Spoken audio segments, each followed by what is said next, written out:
তরুণী, ছাত্রছাত্রী, বয়স্ক, বৃদ্ধ, পুরুষ, মহিলা সবাইকে আমার সালাম জানাচ্ছি। আসসালামু আলাইকুম।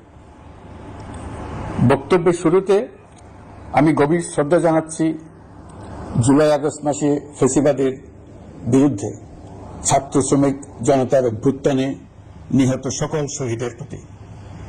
আমি আরো স্মরণ করছি তাদের যারা ফ্যাসিবাদী শক্তির প্রাণঘাতী অস্ত্রের সামনে হিমালয়ের মতো দাঁড়িয়ে অন্যায়ের প্রতিবাদ করে মৃত্যুকে আলিঙ্গন করেছে, আহত হয়েছে, পঙ্গুত্ব বরণ করেছে, হারিয়েছে তাদের চোখের দৃষ্টি। সেই সব বীরদের স্মরণ করছি যারা মিথ্যাচার, লুটপাট, স্বৈরতন্ত্রের বিরুদ্ধে এক দফা দাবি নিয়ে দাঁড়িয়েছিল। কৃতজ্ঞতা চিত্তে স্মরণ করছি আপনাদের ভাই বোনদের, আপনাদের সন্তানদের যারা এই বিপ্লবে অংশগ্রহণ করেছিল। প্রিয় দেশবাসী,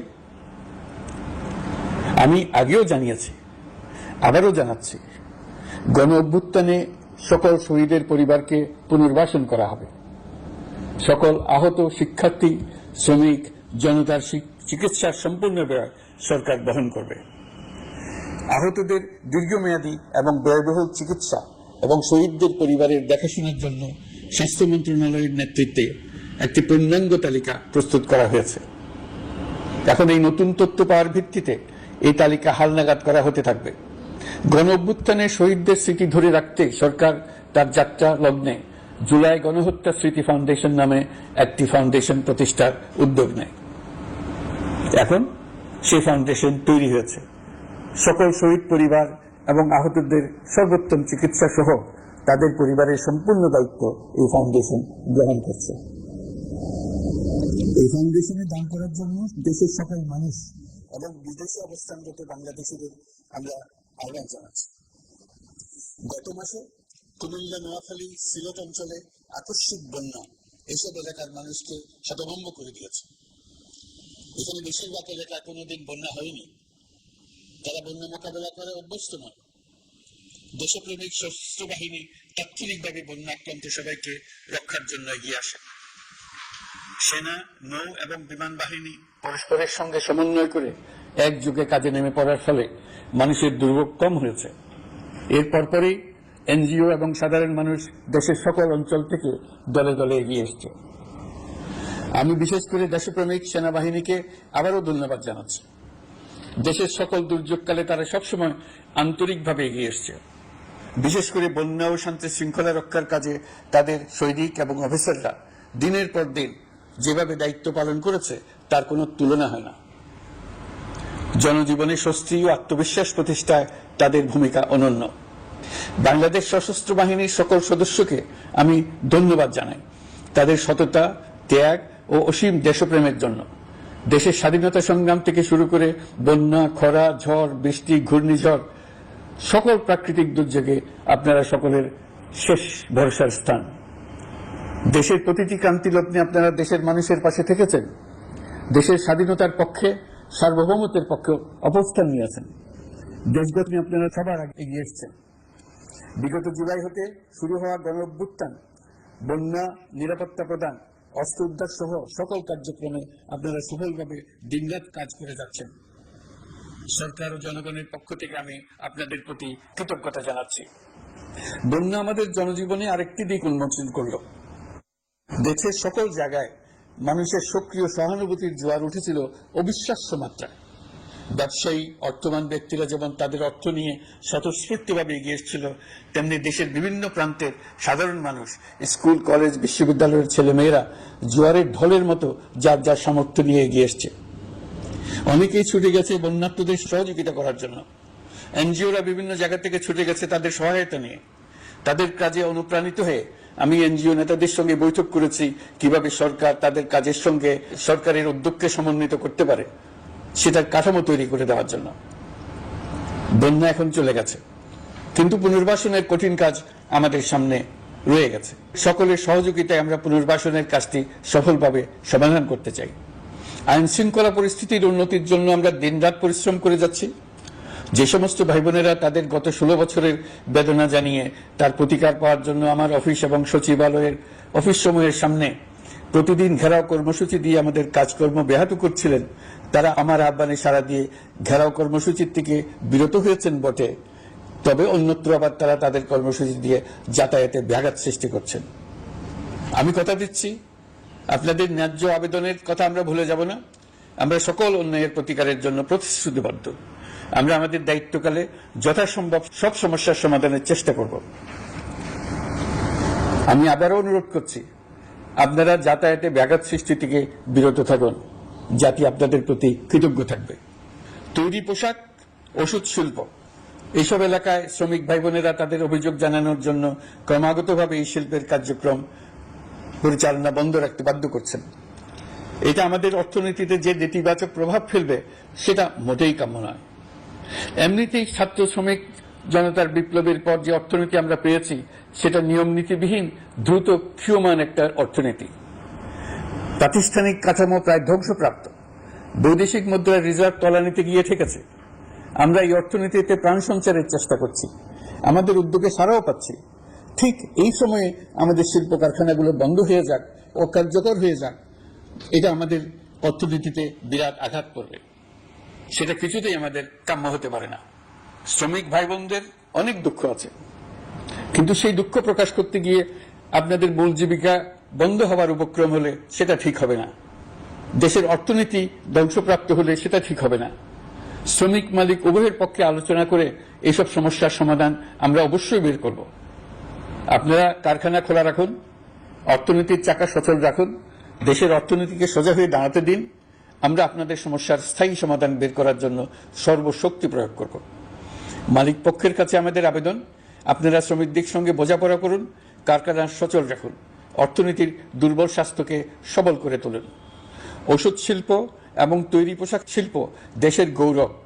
এর মাধ্যমে আমাদের শ্রমিক ভাই বোনেরা তাদের কর্মকুশলতা বিশ্বকে মুগ্ধ করেছে। এর সাফল্য এখন থমকে আছে। আমরা এই দুই শিল্পকে তাদের সম্ভাব্য শীর্ষে নিয়ে যেতে চাই। দুর্বল করার তো প্রশ্নই ওঠে না। এই দুই শিল্পের কোথায় কোথায় বাধা আছে, সমস্যা আছে, সেগুলো চিহ্নিত করে তাকে বাধামুক্ত করতে চাই। আমরা বিদেশি ক্রেতাদের একত্রিত করে তাদের সহযোগিতা চাইব, যেন বাংলাদেশের এই শিল্প দুটি বিশ্বের অন্যান্য দেশের চাইতে বেশি আস্থাযোগ্য হয়ে গড়ে উঠতে পারে। সবকিছুই সম্ভব যদি আমরা শ্রমিক মালিক সম্পর্কটা একটা নির্ভরযোগ্য, আনন্দদায়ক করে গড়ে তুলতে পারি। আমাদের সরকারের প্রথম মাস কাটল, দ্বিতীয় মাস থেকে আমরা নতুন বাংলাদেশ গড়ার ভিত্তি হিসেবে নতুন শ্রমিক মালিক সম্পর্কের সূচনা করতে চাই।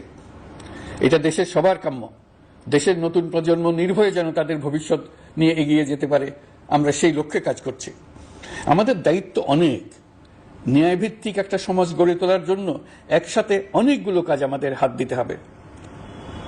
1 জুলাই থেকে 5 আগস্ট পর্যন্ত ছাত্র জনতার গণ আন্দোলনকে দমন করতে যেসব ফৌজদারি মামলা দায়ের করা হয়েছিল, এর মধ্যে হত্যা মামলা ছাড়া বাকি প্রায় সকল মামলা প্রত্যাহার করা হয়েছে। এইসব মামলায় গ্রেফতারকৃত সকলে মুক্তি পেয়েছে।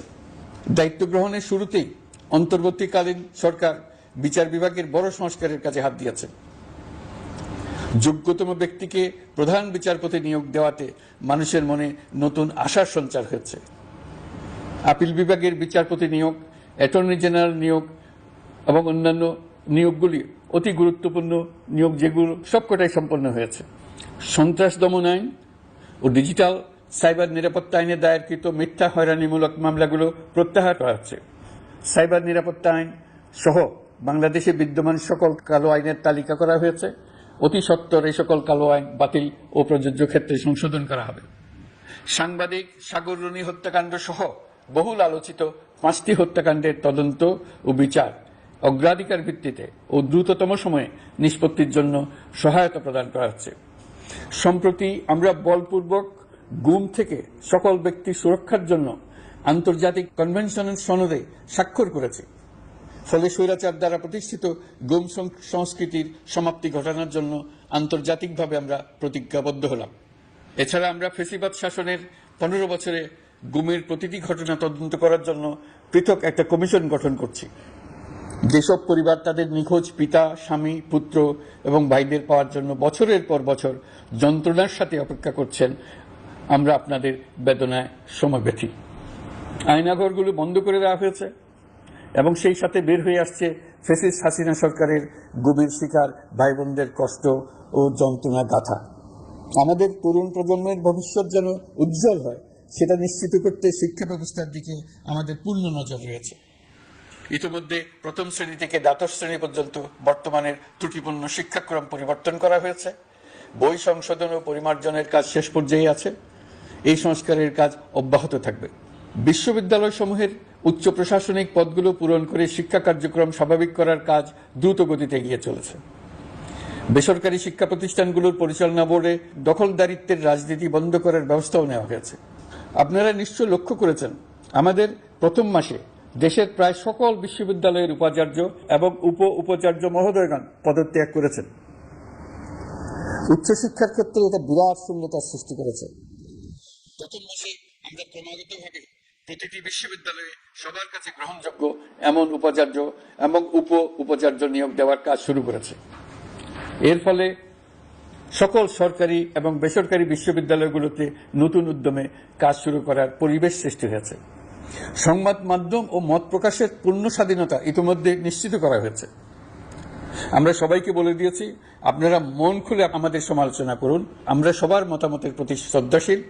মিডিয়া যাতে কোনো রকম বাধা বিপত্তি ছাড়া নির্বিঘ্নে তাদের কাজ করতে পারে, সেজন্য একটা মিডিয়া কমিশন গঠন করা সরকারের সক্রিয় বিবেচনাধীন। আরও যেসব কমিশন সরকার সহ অন্য সবাইকে জবাবদিহিতার আওতায় আনতে পারে, আমরা তাদের পুনর্গঠন ও সংস্কারের উদ্যোগ নিয়েছি, যাতে তারা আরও শক্তিশালী হয়, জনকল্যাণে কাজ করে। দায়িত্ব গ্রহণের পর বিভিন্ন দেশের সরকার প্রধান টেলিফোনে এবং শুভেচ্ছা বার্তা পাঠিয়ে আমাকে অভিনন্দন জানিয়েছেন। বিভিন্ন দেশের রাষ্ট্রদূত এবং হাই কমিশনার বৃন্দ আমার সাথে সাক্ষাৎ করে দ্বিপাক্ষিক সহযোগিতা বৃদ্ধির আশ্বাস দিয়েছেন। আমার অনুরোধে সংযুক্ত আরব আমিরাতের 57 জন বাংলাদেশি যারা ফ্যাসিবাদ বিরোধী বিক্ষোভে অংশগ্রহণ করা বিভিন্ন মেয়াদে কারাদণ্ডে দণ্ডিত হয়েছিলেন, তাদের সাধারণ ক্ষমা ঘোষণা করেছেন সেই দেশের সরকার। ইতিমধ্যে তাদের কয়েকজন দেশে ফিরে এসেছেন। এই ক্ষমা প্রদর্শন ছিল অতি বিরল একটি ঘটনা। এই জন্য আমি সংযুক্ত আরব আমিরাতের রাষ্ট্রপতি শেখ মোহাম্মদ বিন জায়েদ আল নাহিয়ানকে ধন্যবাদ ও কৃতজ্ঞতা জানিয়েছি আপনাদের সবার পক্ষ থেকে। যে সমস্ত সরকার প্রধানের সঙ্গে আমার টেলিফোনে যোগাযোগ হয়েছে, তাদের মধ্যে রয়েছেন ভারতের প্রধানমন্ত্রী নরেন্দ্র মোদী, পাকিস্তানের প্রধানমন্ত্রী শাহবাজ শরীফ। আমরা ভারত এবং অন্যান্য প্রতিবেশী রাষ্ট্রসমূহের সঙ্গে সুসম্পর্ক চাই, তবে সেই সম্পর্ক হতে হবে ন্যায্যতা এবং সমতার ভিত্তিতে। ভারতের সাথে আমরা ইতিমধ্যে বন্যা মোকাবেলায় উচ্চ পর্যায়ে দ্বিপাক্ষিক সহযোগিতার আলোচনা শুরু করেছি। দক্ষিণ এশিয়ায় আঞ্চলিক সহযোগিতা বৃদ্ধির লক্ষ্যে আমি সার্ক রাষ্ট্রগোষ্ঠী পুনর্জীবিত করার উদ্যোগ নিয়েছি। আমরা চাই আমাদের দেশ যেন একটি গণতান্ত্রিক দেশ হিসেবে বিশ্বের কাছে সম্মানের সাথে পরিচিত হয়। দেশের পরিকল্পনা যেন দেশের মানুষ কেন্দ্রিক হয়, কোনো নেতা বা দল কেন্দ্রিক না হয়। আমরা স্বৈরাচারী হাসিনা সরকারের অহেতুক কোটি কোটি টাকা ব্যয়ের প্রকল্প বাস্তবায়িত হতে দেখেছি, যেগুলো কখনোই দেশের মানুষের জন্য ছিল না, বরং এর সাথে জড়িত ছিল কুৎসিত আমিত্ব এবং বিশাল আকারের চুরি। চলমান এবং প্রস্তাবিত সকল উন্নয়ন প্রকল্পগুলো যাচাই বাছাই করার কাজ ইতিমধ্যে আমরা শুরু করেছি। প্রকল্প বাস্তবায়নের পর্যায় বিবেচনা করে বাকি কাজে ব্যয়ের সাশ্রয় এমনকি প্রয়োজন মতে তা বাতিল করার কথা বিবেচনা করা হবে। দেশের মানুষকে আর ফাঁকি দেওয়া চলবে না। কর্মসংস্থান তৈরি করবে এমন প্রকল্পগুলোকে আমরা অগ্রাধিকার দেব। লুটপাট ও পাচার হয়ে যাওয়া অর্থ ফিরিয়ে আনার উদ্যোগ আমরা নিয়েছি। আর্থিক খাতে শৃঙ্খলা ফিরিয়ে আনতে একটা ব্যাংকিং কমিশনও গঠন করার উদ্যোগ নেওয়া হয়েছে। বিভিন্ন ব্যাংকের পরিচালনা পরিষদ পুনর্গঠন করা হয়েছে। ব্যাংকিং খাতে এই এক মাসে বিরাট পরিবর্তন এসেছে, আপনারা নিশ্চয়ই সেটা লক্ষ্য করেছেন। আমরা এই খাতে নিয়ম নীতি প্রতিষ্ঠা করতে পেরেছি। আরো অনেক কাজ বাকি রয়ে গেছে। প্রথম মাসের কাজ হিসেবে শুধু প্রধান কাজগুলো করেছে, তার সঙ্গে রয়েছে আরো অনেক পরবর্তী কাজ। ফ্যাসিবাদী সরকার লুটপাট করার জন্য নতুন করে 60,000 কোটি টাকা ছাপিয়ে বাজারে ছাড়ার কারণে মুদ্রাস্ফীতির শিকার হয়েছে দেশের মানুষ। এই অতুলনীয় মুদ্রাস্ফীতি নিয়ন্ত্রণ অন্তর্বর্তী সরকারের অন্যতম প্রধান লক্ষ্য। মুদ্রাস্ফীতি নিয়ন্ত্রণের লক্ষ্যে পলিসি সুদের হার বৃদ্ধি করে 9% উন্নীত করা হয়েছে। মূল্যস্ফীতি থেকে সাধারণ মানুষকে সুরক্ষা দেওয়ার উদ্দেশ্যে ওএমএস খাদ্য বান্ধব কর্মসূচি সহ সুলভ মূল্যে প্রান্তিক মানুষের কাছে নিত্য প্রয়োজনীয় দ্রব্য সরবরাহ চলমান রাখা হয়েছে। মূল্যস্ফীতি মোকাবেলায় চলতি অর্থ বছরে চাল ও গম আমদানির জন্য 5,800 কোটি টাকা, অভ্যন্তরীণ সংগ্রহের জন্য ৮,৯০০ কোটি টাকা এবং খাদ্য ভর্তুকির ৩টি প্রোগ্রামের জন্য ৭,৩৬০ কোটি টাকা বরাদ্দ রাখা হয়েছে। বিভিন্ন স্টেক হোল্ডারের সাথে সভা করে মূল্যস্ফীতি নিয়ন্ত্রণের করণীয় সমূহ চিহ্নিত করা হয়েছে। পরিচালন ও উন্নয়ন ব্যয় যৌক্তিক পরিমাণে হ্রাস করার জন্য কার্যক্রম গ্রহণ করা হয়েছে। কৃষিপণ্য উৎপাদনের জন্য সার আমদানির ক্ষেত্রে প্রয়োজনীয় বৈদেশিক মুদ্রার সরবরাহ নিশ্চিত করার পদক্ষেপ নেওয়া হয়েছে। প্রকৃত চাষিগণ যাতে কৃষি ঋণ পেয়ে থাকেন তা নিশ্চিত করার উদ্যোগ নেওয়ার পাশাপাশি কৃষি ঋণের পরিমাণ বৃদ্ধি করা হয়েছে। মার্কিন ডলারের বিপরীতে টাকার বিনিময় হার স্থিতিশীল রাখার লক্ষ্যে বৈদেশিক মুদ্রার বিনিময় হারকে বাজার ভিত্তিক করা হয়েছে। কালো টাকা সাদা করার অনৈতিক অনুমতি বাতিল করা হয়েছে। বৈদেশিক মুদ্রার রিজার্ভ বৃদ্ধি করতে বিভিন্ন উন্নয়ন সহযোগীদের কাছ থেকে বাজেট সাপোর্ট চাওয়া হয়েছে। আন্তর্জাতিক মুদ্রা তহবিল থেকে অতিরিক্ত ৩ বিলিয়ন মার্কিন ডলার, বিশ্বব্যাংক থেকে অতিরিক্ত ১ বিলিয়ন ডলার, জাইকা থেকে অতিরিক্ত ১ বিলিয়ন মার্কিন ডলার প্রদানের অনুরোধ করা হয়েছে। রূপপুর পারমাণবিক বিদ্যুৎ কেন্দ্র নির্মাণ প্রকল্পের অগ্রিম অর্থ পরিশোধ এবং বকেয়া পাওনা নিয়ে রাশিয়ান ফেডারেশনের সাথে অর্থ মন্ত্রণালয়ের আলোচনা চলছে। পাইপলাইনে থাকা ৪৮ বিলিয়ন মার্কিন ডলার বৈদেশিক সহায়তা ব্যবহারের উদ্যোগ নেওয়া হয়েছে। মেগা প্রকল্পের নামে লুটপাট বন্ধের পাশাপাশি স্বাস্থ্য ও শিক্ষা খাতে বরাদ্দ বৃদ্ধির পরিকল্পনা গ্রহণ করা হয়েছে। বৈদেশিক মুদ্রার রিজার্ভের উপর চাপ কমানোর লক্ষ্যে রাশিয়া এবং চীন থেকে প্রাপ্ত ঋণের সুদের হার কমানো এবং ঋণের মেয়াদ বৃদ্ধির জন্য অনুরোধ জানানো হয়েছে। সকল উন্নয়ন সহযোগীদের সাথে সম্পর্ক আরও নিবিড় করার উদ্যোগ নেওয়া হয়েছে। সকল অর্থনৈতিক সূচক এবং পরিসংখ্যানের প্রকৃত মান বা সংখ্যা প্রকাশের জন্য নির্দেশনা প্রদান করা হয়েছে। জিডিপি, মূল্যস্ফীতি ইত্যাদি সঠিক উপাত্ত সংগ্রহ, প্রাক্কলন ও প্রকাশের জন্য নির্দেশনা দেওয়া হয়েছে।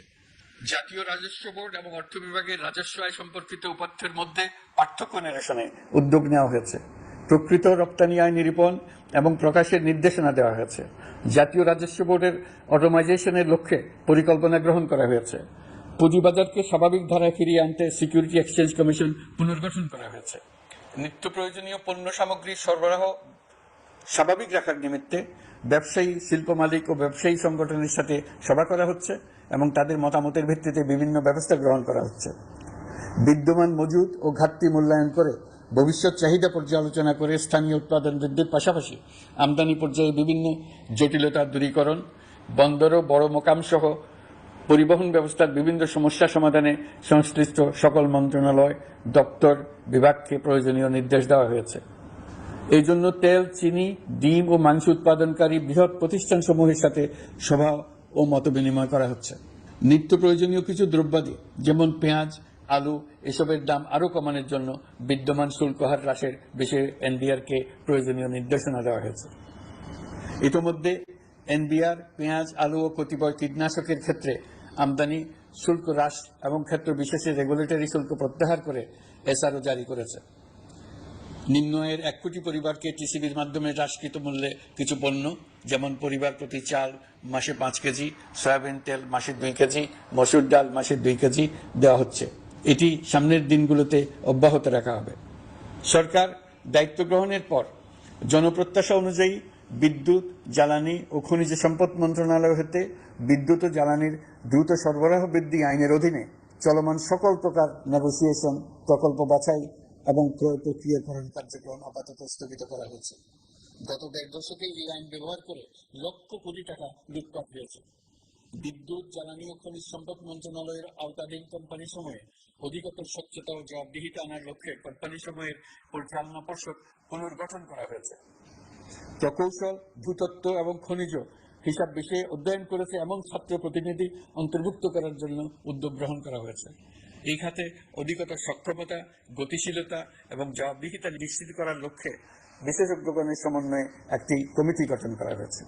জ্বালানি তেলের মূল্য জনপ্রত্যাশা অনুযায়ী সহনশীল রাখতে অকটেন ও পেট্রোলের দাম ৬ টাকা, ডিজেল ও কেরোসিনের দাম ১ টাকা ২৫ পয়সা কমানো হয়েছে। ৩৭ দিন বন্ধ থাকার পর গত ২৫ আগস্ট হতে মিরপুর ১০ ও কাজীপাড়া স্টেশন ছাড়া বাকি সব স্টেশনে মেট্রো রেল পুনরায় চালু করা হয়েছে। ভুয়া মুক্তিযোদ্ধাদের চিহ্নিত করার লক্ষ্যে বিশেষ করে মুক্তিযুদ্ধের সময় যাদের বয়স ১২.৫ বছরের কম ছিল তাদের মুক্তিযুদ্ধ তালিকা হতে বাতিলের জন্য সুপ্রিম কোর্টে লিভ টু আপিলের পদক্ষেপ গ্রহণ করা হয়েছে। মুক্তিযোদ্ধা কল্যাণ ট্রাস্টের আওতাধীন বেদখলকৃত স্থাবর সম্পত্তি উদ্ধারে প্রয়োজনীয় ব্যবস্থা গ্রহণ করা হয়েছে। গৃহায়ন ও গণপূর্ত মন্ত্রণালয় কর্তৃক গৃহীত বরিশাল, রংপুর, ময়মনসিংহ উন্নয়ন কর্তৃপক্ষ আইন এর খসড়া তৈরির কার্যক্রম নেওয়া হয়েছে। পূর্বাচল নতুন শহর প্রকল্প, ঢাকার আশেপাশে স্যাটেলাইট সিটি নির্মাণের রোডম্যাপ চূড়ান্তকরণের উদ্যোগ নেওয়া হয়েছে। বিধি বহির্ভূত প্রদত্ত প্লট ও ফ্ল্যাটের বরাদ্দ বাতিলের উদ্যোগ নেওয়া হয়েছে। প্রিয় দেশবাসী, আপনাদের আমাদের সন্তানদের জন্য একটি গণতান্ত্রিক বাংলাদেশের রূপরেখা তৈরি করতে আমরা দৃঢ় প্রতিজ্ঞ। আর যেন আমাদের কোনো স্বৈরাচারের হাতে পড়তে না হয়। আমরা যাতে বলতে পারি আমরা একটি গণতান্ত্রিক দেশে বসবাস করি, আমরা যাতে সকলেই দাবি করতে পারি যে এই দেশটি আমাদের, আমরা সেই লক্ষ্যেই কাজ করছি। কেউ আইন নিজের হাতে তুলে নেবেন না। আইন নিজের হাতে তুলে নিয়ে কেউ সমাজে বিশৃঙ্খল পরিবেশ সৃষ্টি করলে আমরা তাকে অবশ্যই শাস্তির আওতায় নিয়ে আসব। আমরা একটি সাম্প্রদায়িক সম্প্রীতির দেশ। ধর্মীয় সম্প্রীতি বিনষ্ট হয় এমন কোনো কাজ কেউ কোনোভাবেই করবেন না।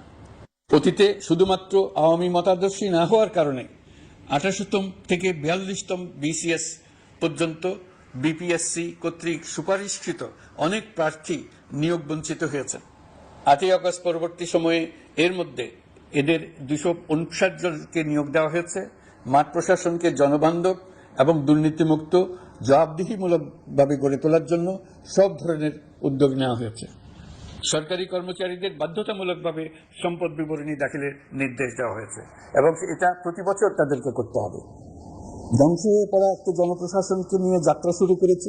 মন্ত্রণালয়গুলোর উচ্চতম পদে যারা নিয়োজিত ছিলেন তারা অনেকে দায়িত্ব ছেড়ে চলে গেছেন, কিংবা পদে থাকলেও সহকর্মীদের চাকরির মুখে কাজ করতে পারছিলেন না, বাধ্য হয়ে পদত্যাগ করেছেন। আর যারা 16 বছরের স্বৈরাচারী শাসনের আমলে পদত্যাগে বাধ্য হয়েছিলেন কিংবা দায়িত্ববিহীন অবস্থায় একই পদে থেকে বাধ্য হয়েছেন, তাদের সবার কথা বিবেচনা নিয়ে জনপ্রশাসনকে নতুন করে দাঁড় করানোই ছিল আমাদের প্রথম মাসে কঠিনতম সময়। আবার সকল সমস্যার সমাধান করে একটি নতুন জনপ্রশাসন কাঠামো দাঁড় করাতে পেরেছি, এটাই আমাদের প্রথম মাসের সবচেয়ে বড় অর্জন। আমার বিশ্বাস এই জনপ্রশাসন জনগণের ইচ্ছা পূরণে সর্বোচ্চ অবদান রাখতে পারবে। অতি স্বল্প জনবল নিয়ে দাপ্তরিক কার্যক্রম শুরু করা হলেও প্রথম দিকে বিভিন্ন মন্ত্রণালয় ও বিভাগ থেকে পাঠানো বিবিধ প্রস্তাব দ্রুত গতিতে এবং আইনগত সমস্ত বাধ্যবাধকতা মেনে সিদ্ধান্ত নেওয়া হয়েছে। গত 1 মাসে বিভিন্ন মন্ত্রণালয় ও বিভাগ 198টি অতি গুরুত্বপূর্ণ বিষয়ে সিদ্ধান্ত নিয়েছে। জনপ্রশাসনের 135 জন অতিরিক্ত সচিব, 227 জন যুগ্ম সচিব এবং 120 জন উপসচিবকে পদোন্নতি প্রদান করা হয়েছে। 59টি জেলার জেলা প্রশাসককে প্রত্যাহার করা হয়েছে এবং নতুন 59 জন জেলা প্রশাসককে নিয়োগ দেওয়া হয়েছে। 67 জন কর্মকর্তার চুক্তিভিত্তিক নিয়োগ বাতিল করা হয়েছে। 10 জন যুগ্ম সচিব, 8 জন অতিরিক্ত সচিব, 6 জন সচিবকে ওএসডি করা হয়েছে। বাংলাদেশ পুলিশের 80 জন ডিআইজি, 30 জন পুলিশ সুপার সহ 110 জনকে পদোন্নতি প্রদান করা হয়েছে। 1 জন ডিআইজি, 1 জন এডিশনাল ডিআইজি, 4 জন পুলিশ সুপারকে চাকরিতে পুনর্বহাল করা হয়েছে। আইজিপি সহ 10 জন অতিরিক্ত আইজি, 88 জন ডিআইজি, 21 জন এডিশনাল ডিআইজি, 177 জন পুলিশ সুপার সহ মোট 297 জন কর্মকর্তাকে বদলি করা হয়েছে। ছাত্র শ্রমিক জনতার বিপ্লবের মূল লক্ষ্য ছিল গণভবন। এটা ছিল স্বৈরাচারের কেন্দ্রবিন্দু। এই সরকার বিপ্লবের প্রতি সম্মান দেখিয়ে গণভবনকে বিপ্লবের জাদুঘর হিসেবে ঘোষণা দিয়েছে। ছাত্র জনতার ক্ষোভকে স্থায়ীভাবে তুলে ধরার জন্য গণভবনের আর কোনো সংস্কার করা হবে না। ছাত্র জনতার ক্ষোভের মুখে তা যে অবস্থায় দাঁড়িয়েছিল সেই অবস্থায় তাকে রাখা হবে। যেসব মূল্যবান সামগ্রী জনতা নিয়ে গিয়েছিল সেগুলো অনেক ফেরত দিয়ে গেছেন। যারা নিয়ে গিয়েছেন তারা নিজেরাই ফেরত দিয়ে গেছেন। তাদের আমরা দেশবাসীর পক্ষ থেকে ধন্যবাদ জানাচ্ছি। আরও কিছু জিনিস পাওয়া যায়নি। যারা নিয়ে গেছেন তাদের কাছে আমাদের অনুরোধ থাকবে তারা যেন এসব সামগ্রী ফেরত দিয়ে যান। আমরা উল্লেখ করব এইসব ব্যক্তিত্ব জনতা নিয়ে গিয়েছিল, কিন্তু বিজয়ের কর্তারা আবার জাদুঘরের প্রতি সম্মান দেখিয়ে এগুলো ফেরত দিয়ে গিয়েছে। আমরা নতুন বাংলাদেশকে একটা পরিবেশ বান্ধব এবং জীব বৈচিত্র্যময় দেশ হিসেবে গড়ে তোলার উদ্যোগ নিয়েছি। এটি তরুণদের আকাঙ্ক্ষা, আমাদের সবারই আকাঙ্ক্ষা। সেই লক্ষ্যে আমি প্রথমেই একটি ক্ষুদ্র পদক্ষেপ নিয়েছি। আমার বাসভবন এবং সমগ্র সচিবালয়ে প্লাস্টিকের পানির বোতল ব্যবহার নিষিদ্ধ করেছে। ইতিমধ্যে সুপার শপগুলোতে পলিথিনের শপিং ব্যাগ ব্যবহার বন্ধ করার উদ্যোগ নেওয়া হয়েছে। গত কয়েক দশকে যে পরিমাণ নদী দূষণ হয়েছে আমরা তা বন্ধ করার উদ্যোগ নিয়েছি। আমরা সংস্কার চাই। আমাদের একান্ত অনুরোধ, আমাদের উপর যে সংস্কারের গুরু দায়িত্ব দিয়েছেন সেই দায়িত্ব দিয়ে আপনারা দর্শকের গ্যালারিতে চলে যাবেন না। আপনারা আমাদের সঙ্গে থাকুন, আমরা একসঙ্গে সংস্কার করব। এটা আমাদের সবার দায়িত্ব। আপনারা নিজ নিজ জগতে সংস্কার আনুন। একটা জাতির সংস্কার শুধু সরকারের সংস্কার হলে হয় না। আপনি ব্যবসায়ী হলে আপনার ব্যবসায়ী সংস্কার আনুন। ব্যবসায়ী গোষ্ঠীরা তাদের নিজ নিজ সমিতির মাধ্যমে সংস্কার আনুন। সমিতিতে সংস্কার আনুন। নতুন করে সমিতি গঠনতন্ত্র সংশোধন করুন। আপনি শ্রমিক হলে আপনার ক্ষেত্রে আপনি সংস্কার করুন। আপনি রাজনৈতিক নেতাকর্মী হলে আপনার ক্ষেত্রে সংস্কার করুন। আপনি প্রতিষ্ঠান প্রধান হলে আপনার প্রতিষ্ঠানে সংস্কার আনুন। আমি এটাকে সুযোগ হিসেবে গ্রহণ করার জন্য সবাইকে আহ্বান জানাচ্ছি। এই সংস্কারের মাধ্যমে আমরা জাতি হিসেবে নতুনভাবে যাত্রা শুরু করতে চাই। আমাদের এই যাত্রা আমাদেরকে পৃথিবীর একটা সম্মানিত জাতি হিসেবে প্রতিষ্ঠিত করুন। এটাই আমাদের সবার কাম্য, এটাই আমাদের সবার লক্ষ্য। গত এক মাসে আমি বেশ কিছু রাজনৈতিক দলের সঙ্গে পৃথকভাবে বসছি, তাদের সঙ্গে মতামত বিনিময় করেছি। তারা আমাদের উৎসাহিত করেছেন, ছাত্র শ্রমিক জনতার বিপ্লবের লক্ষ্যের প্রতি সমর্থন জানিয়েছেন, সংস্কারের কাজে পূর্ণ সহযোগিতা দেওয়ার আশ্বাস দিয়েছেন। আমি দেশের বিশিষ্ট সম্পাদক বৃন্দের সঙ্গে মত বিনিময় করেছি, তারাও সংস্কারের কাজে পূর্ণ সহযোগিতা দেওয়ার আশ্বাস দিয়েছেন। তারা বিভিন্ন বিষয়ে মূল্যবান পরামর্শ দিয়েছেন। সবার পরামর্শ নিয়ে এখন আমাদের অগ্রসর হওয়ার পালা। আমি বিশিষ্ট ব্যবসায়ীদের সঙ্গে বৈঠক করেছি, তাদের কাছে আমাদের সরকারের লক্ষ্যগুলো ব্যাখ্যা করেছি, তারাও আমাদের লক্ষ্যের সঙ্গে একমত প্রকাশ করেছেন। আপনারা জানেন, ছাত্র শ্রমিক জনতার ঐতিহাসিক জুলাই গণ অভ্যুত্থানের মুখে এবং হাজারো মানুষের আত্মদানের বিনিময়ে বাংলাদেশে ফ্যাসিস্ট সরকারের পতন হয়েছে। এই গণ অভ্যুত্থানের বার্তা ও আকাঙ্ক্ষা বাস্তবায়নের জন্য একটি অভূতপূর্ব সময় ও সুযোগ আমরা এর মধ্য দিয়ে অর্জন করেছি।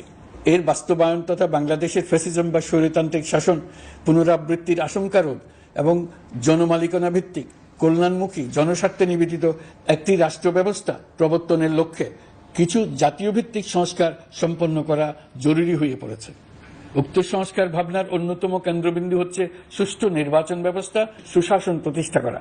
আমরা যেহেতু জনগণের ভোটাধিকার ও জনগণের মালিকানায় বিশ্বাস করি, সেহেতু নির্বাচন ব্যবস্থার উন্নয়নে আমাদের সংস্কার ভাবনায় গুরুত্ব পেয়েছে অধিক।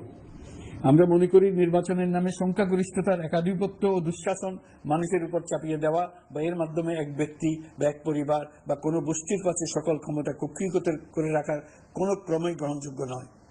এসব আশঙ্কা রোধ করার জন্য নির্বাচনের সাথে সম্পর্কিত নির্বাচন কমিশন সহ অন্যান্য প্রতিষ্ঠানগুলোর সংস্কারের কথা আমরা ভাবছি। নির্বাচন ব্যবস্থার সাথে সম্পর্কিত প্রতিষ্ঠান হিসেবে পুলিশ প্রশাসন, জনপ্রশাসন, বিচার প্রশাসন, দুর্নীতি দমন কমিশন এই 4টি প্রতিষ্ঠানের সংস্কার করা সুষ্ঠু ও অবাধ নির্বাচনের জন্য অপরিহার্য। এসব প্রতিষ্ঠানের সংস্কার জনমালিকানা ভিত্তিক, জবাবদিহিমূলক এবং কল্যাণমূলক রাষ্ট্র ব্যবস্থা প্রতিষ্ঠায় অবদান রাখবে বলে আমি বিশ্বাস করি। এর পাশাপাশি সমাজের সকল স্তরের মানুষের প্রতিনিধিত্ব ও স্বার্থ নিশ্চিত করার জন্য এবং জুলাই গণ অভ্যুত্থানের বার্তাকে প্রতিফলিত করার জন্য সাংবিধানিক সংস্কারের প্রয়োজন আমরা অনুভব করছি। এসব বিষয়ে সংস্কার করার প্রাথমিক পদক্ষেপ হিসেবে আমরা প্রাথমিকভাবে 6টি কমিশন গঠন করার সিদ্ধান্ত নিয়েছি। এসব কমিশনের কাজ পরিচালনার জন্য বিষয়ভিত্তিক অভিজ্ঞতা বিবেচনা করে 6 জন বিশিষ্ট নাগরিকের নেতৃত্বে এই কমিশনগুলো পরিচালনা করার দায়িত্ব দিয়েছি। এরপর আরো বিভিন্ন বিষয়ে কমিশন গঠন করার প্রক্রিয়া আমরা অব্যাহত রাখব। নির্বাচন ব্যবস্থা সংস্কার কমিশনের প্রধান হিসেবে দায়িত্ব পালন করবেন ডক্টর বদিউল আলম মজুমদার। পুলিশ প্রশাসন সংস্কার কমিশনের প্রধান হিসেবে কাজ করবেন জনাব সরফরাজ চৌধুরী। বিচার বিভাগ সংস্কার কমিশনের প্রধান হিসেবে দায়িত্ব পালন করবেন বিচারপতি শাহ আবু নাইম মমিনুর রহমান। দুর্নীতি দমন সংস্কার কমিশনের প্রধান হিসেবে দায়িত্ব পালন করবেন ডক্টর ইফতেখারুজ্জামান। জনপ্রশাসন সংস্কার কমিশনের প্রধান হিসেবে দায়িত্ব পালন করবেন জনাব আব্দুল মহিদ চৌধুরী। সংবিধান সংস্কার কমিশনের প্রধান হিসেবে দায়িত্ব পালন করবেন ডক্টর শাহদিন মালিক। এসব কমিশনের অন্য সদস্যদের নাম কমিশন প্রধানদের সাথে আলোচনা করে ঠিক করা হবে। কমিশনগুলোর আলোচনা ও পরামর্শ সভায় উপদেষ্টা পরিষদের সদস্য, ছাত্র, শ্রমিক জনতা আন্দোলনের প্রতিনিধি, নাগরিক সমাজ ও রাজনৈতিক দলের প্রতিনিধিরা উপস্থিত থাকবেন। পূর্ণাঙ্গভাবে গঠিত হওয়ার পর কমিশন আনুষ্ঠানিকভাবে তাদের কাজ আগামী 1 অক্টোবর থেকে শুরু করতে পারবে বলে আমি আশা করছি এবং এটি পরবর্তী 3 মাসের মধ্যে সম্পন্ন হবে বলে আমরা ধারণা করছি। কমিশনের রিপোর্টের ভিত্তিতে সরকার পরবর্তী পর্যায়ে প্রধান রাজনৈতিক দলগুলোর সাথে পরামর্শ সভার আয়োজন করবে। চূড়ান্ত পর্যায়ে ছাত্র সমাজ, নাগরিক সমাজ, রাজনৈতিক দলের প্রতিনিধি, সরকারের প্রতিনিধি নিয়ে ব্যাপক ভিত্তিক 3 থেকে 7 দিন ব্যাপী একটি পরামর্শ সভার ভিত্তিতে সংস্কার ভাবনার রূপরেখা চূড়ান্ত করা হবে। এতে এই রূপরেখা কিভাবে বাস্তবায়ন হবে তার একটি ধারণাও দেওয়া হবে। এই আয়োজন জুলাই গণ অভ্যুত্থানের বার্তা বাস্তবায়ন ও রাষ্ট্র পুনর্নির্মাণ তাগিদের ঐক্যবন্ধনে গোটা জাতিকে শক্তিশালী ও আশাবাদী করে তুলবে বলে আমাদের বিশ্বাস। প্রিয় দেশবাসী, আমাদের সামনে অনেক কাজ, সবাই মিলে একই লক্ষ্যে আমরা অগ্রসর হতে চাই। আমাদের মধ্যে, বিশেষ করে আমাদের নতুন প্রজন্মের মধ্যে যে সুপ্ত প্রতিভা লুকিয়ে আছে, সেটা যেন বিনা বাধায় রাষ্ট্রের এবং সমাজের সহযোগিতায় প্রকাশ করতে পারি, সেই সুযোগের কাঠামো তৈরি করতে চাই। সকলে মিলে আমাদের পরিবারের প্রতিটি সদস্যকে, সে ঝাড়ুদার হোক, ছাত্র হোক, শিক্ষক হোক, যে কোনো ধর্মের হোক, সবার সমান অধিকার নিশ্চিত করতে চাই। এই হলো আমাদের সংস্কারের মূল লক্ষ্য। আসুন ছাত্র শ্রমিক জনতার এই বিপ্লবের লক্ষ্যকে আমরা দ্রুত বাস্তবায়ন করি। আমাদের প্রথম মাসে আমরা যে গতিতে, যে উদ্যম নিয়ে কাজ এগিয়ে নিয়ে যাওয়ার কথা চিন্তা করেছিলাম, সেটা হয়তো করতে পারিনি বাস্তব অবস্থার পরিপ্রেক্ষিতে। দেশের আইন শৃঙ্খলা পরিস্থিতি স্বাভাবিক রাখা গেলে আশা করি আমরা আমাদের গতি অনেক বাড়াতে পারব। এই জন্য দেশের সকল মানুষের কাছে, শিক্ষক, ছাত্রছাত্রী, কৃষক, শ্রমিক, পেশাজীবী, বড় ব্যবসায়ী, ক্ষুদ্র ব্যবসায়ী, দিনমজুর, গৃহিণী, সকলের সহযোগিতা চেয়েছি। আমাদের কাজ বড় কঠিন, কিন্তু জাতি হিসেবে এবার ব্যর্থ হওয়ার কোনো অবকাশ আমাদের নেই। আমাদেরকে সফল হতেই হবে। এই সাফল্য আপনাদের কারণেই আসবে, আপনার সহযোগিতার কারণে আসবে। আমাদের কাজ হবে আপনার আমার স্বপ্নকে বাস্তবে রূপায়িত করা। এখন আমরা আমাদের দ্বিতীয় মাস শুরু করছি। আমাদের দ্বিতীয় মাসে যেন আপনাদের মনে দৃঢ় আস্থা সৃষ্টি করতে পারি, সেই চেষ্টা করে যাব। ধৈর্য ধরুন, এই কথাটি আমি মোটেই আপনাদের বলবো না। আমরা সবাই অধৈর্য হয়ে পড়েছি। এত সব কাজ কখন যে শেষ হবে এটা চিন্তা করে আমরা অধৈর্য হব, কেন হব না? কিন্তু সঠিকভাবে কাজ করব, কাজে কোনো অধৈর্যের চিহ্ন রাখবো না। প্রিয় দেশবাসী, দেশের শিশু, কিশোর কিশোরী, তরুণ তরুণী, ছাত্রছাত্রী, বয়স্ক, বৃদ্ধ, পুরুষ, মহিলা, সবাইকে আবারও আমার সালাম জানাচ্ছি। আসসালামু আলাইকুম। আপনাদের সবাইকে ধন্যবাদ জানাচ্ছি। মহান আল্লাহ আমাদের সকলের